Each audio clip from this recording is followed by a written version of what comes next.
So you may have noticed that I'm wearing my sunglasses today. This is not just because I want to look cool, although let's face it, I look cool. Flint knapping can be a dangerous process. As you've seen, there's a number of little pieces flying off, and we need a little bit of eye protection here. And so that's why I'm wearing these glasses here today. It's dangerous on all levels, too. Oh, yeah. You look like you might be bleeding there a little bit. Be a pint low by the time I'm done.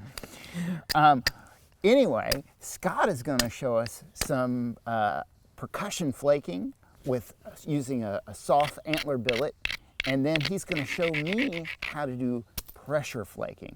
Again, these are all sort of stages in the technique of producing stone tools. So are we ready here, Scott? We're ready. I'm here doing it. I've got a piece of, this is a fairly large whitetail antler. A lot of times I'll use a wooden baton or billet to chip flint. Now, people sometimes wonder why you need all this soft stuff, but like we mentioned with hammerstones, sometimes you need a softer tool to give you more control. And if you're making a projectile point, you want to be able to throw those flakes further across the surface of that stone to make it thinner in the middle, quicker than it becomes small around.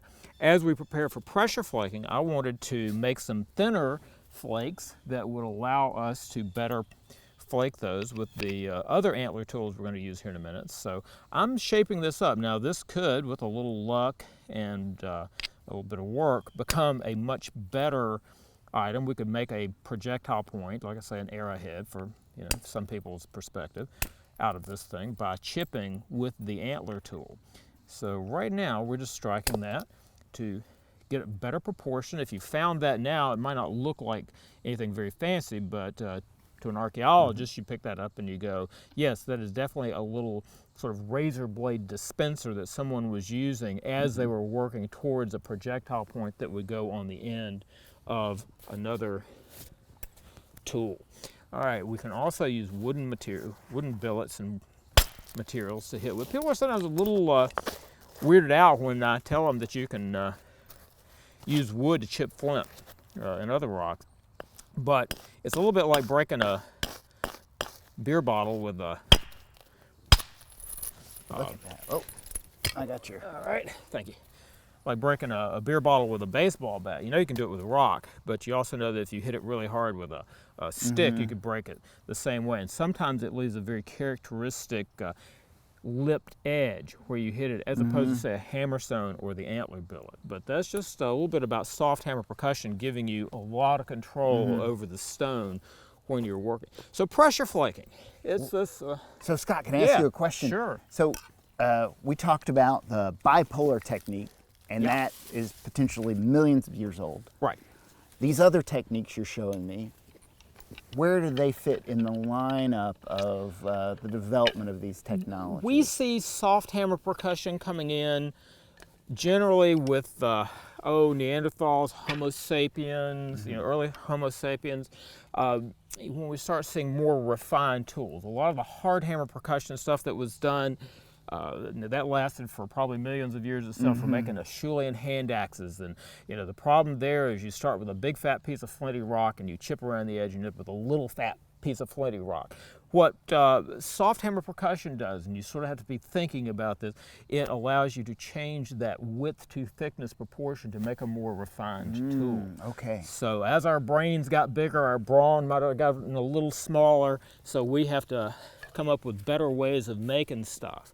And about the same time, as you begin to realize maybe you can hit something with an antler or a piece of wood, people come up with other things to do, like using other parts of the antler and bone tool spectrum there. And we're going to use a little bit of antler. I'm going to give you the one that doesn't have the extra handholds in it there. Other pointy things. The other pointy things. Right. No, this is good. This is the safety. The safety version. Antler. Yes, right. All right. So take a pad, and what I want you to do, in addition to me wiping blood on it, you want to put that in your left hand. Because what we're going to do, we're going to take some of these razor blade-like flakes. Okay. And we're going to put them in the palm of our left hand here. Okay. Now, what we really should do, if you want to take this hammerstone and use it as kind of an expedient grinder, I've got a little piece of Peruvian sandstone over here that I can use. You want to grind that edge. Find a thin edge that you can chip, and grind it to make it sturdier. Okay. All right. I've ground my edge, I think. All right. All right. Let's see. Looks good. Yeah. Looks Okay. good. Now, what I want you to do is let's play follow the leader here just a little Okay. bit. What we're going to do is we're going to find one end, right there. Start on that end right there. Let's tip that up so we can see about right there and flake methodically down that edge. Okay. So what we want to do is take this antler and we don't want to hang over the edge of the flinty rock. We want to put it right on the edge. We've ground it so the flint Okay. is sturdy enough, the chert is sturdy enough, but imagine like you're trying to just split the end of the antler with this piece of rock. Okay. And then you want to push into the edge like you're trying to split it. Okay. And that's called loading the platform. The edge Okay. is what you're flaking, called your platform. You push straight in on that edge. That loads some energy into it, and then kind of a snap down into the palm of your hand to remove a tiny chip. There you go. Now really grab that antler flaker. Okay. I mean like death grip that thing. Okay. Got it. I got it. And push in on it and into the palm of your hand. Okay, more push in. I'm talking about like veins standing out in your neck, kind of pushing in. All right. All right, so. Oh, I think you got a little bit. Yeah, And then- okay, and yeah, then- let's see. Just kind of move, kind of ease down that edge Okay. and push in and do it. A lot of modern flint knappers, because of, if they have issues with antler availability, a lot of modern folks make use of copper tools because copper is similar in texture to antler and relatively soft will allow the rock to bite into it. So it's another option that you have. So, all right, so why would you pressure flake if you are just removing these little sort of crummy little flakes? Well, pressure flaking is a method that allows you to sharpen an edge in a specific way to produce, for instance, a sort of saw-like edge from a otherwise very smooth edge. So it gives you serrations. If you are making a projectile point, then you might want to serrate or resharpen that tool as well. Another use for pressure flaking is to take flakes. Those razor blade flakes are great for cutting and slicing, but let's say you had other things you needed to do. Maybe you needed to take one of these unifacial tools and make it a little steeper for scraping a hide, for instance. Maybe you need, like I say, a saw, or perhaps you need something that is a specific shape that you cannot, using your hand-to-eye coordination, produce. I could take a pressure flaker if I were going to, let's say, for instance, scrape a shaft that I would use perhaps for an atlatl dart. And I need that to be a specific form. So I can take my pressure flaker, and with a little bit of work, I can take what was a straight and serrated edge, Oh, you got a little curve and I can produce there. a little U-shaped curve that I can then take, and I might need to be a little bigger here, but I think we can demonstrate with what we've got that I have a very effective shaft scraper. Oh, yeah. Let's see here. This. So those are some of the uses that you can put pressure flaking to. Look at that.